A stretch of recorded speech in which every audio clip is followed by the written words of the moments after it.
2552 साल पहले जो धम्म का चक्र गतिमान किया था उसका, और बाबा साहब अम्बेडकर ने 14 अक्टूबर 1956 को नागवंशों की भूमि नागपुर में अपने 5 लाख से ज़्यादा अनुयायियों के साथ में जो बौद्ध धर्म की दीक्षा ली थी, तो उसका ये 68वां वर्ष है और बुद्ध के धम्म चक्र का ये 2552वां साल है। दीक्षा भूमि जो नागपुर में है वहाँ पर तो हर साल हजारों लोग, लाखों लोग आता है। और ये बीजापुर का जो महाविहार है यह भी दीक्षा भूमि है। ये हमारे इस बीजापुर की दीक्षा भूमि है और हम लोग आने वाले 24 तारीख को 68वां धम्म दीक्षा कार्यक्रम और उसी प्रकार जो वर्षवास तथागत गौतम बुद्ध ने अपने जीवन काल में शुरुआत की थी और उसके बाद वो निरंतर आज तक वो वर्षवास हम लोग करते हैं, 3 महीने के लिए होता है, तो उसका समापन है। वर्षवास जो है ये तथागत ने बहुत ही समझदारी के साथ में, और जो परिसर था उसको देखकर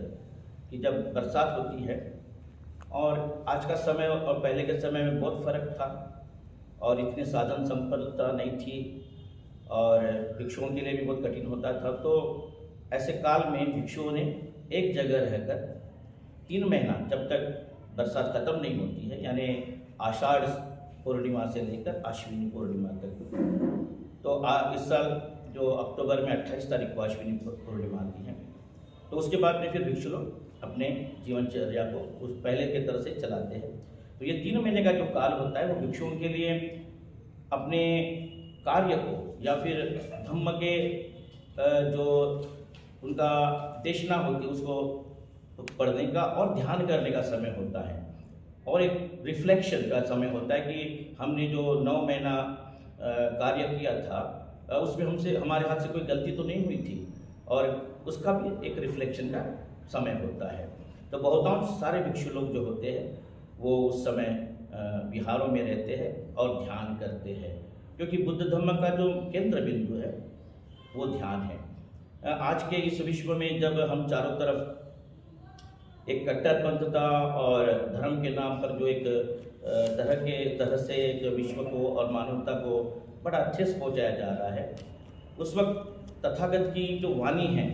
अहिंसा, करुणा, प्रेम, बंधुभाव, सबको लेकर साथ चलने का, किसी के साथ में क्लेश नहीं करने का, झगड़ा नहीं करना चाहिए, तो ये सारी चीज़ें जो होती है वो भिक्षु उस 3 महीने के दरमियान प्राप्त करता है और फिर वो विचरण करता है।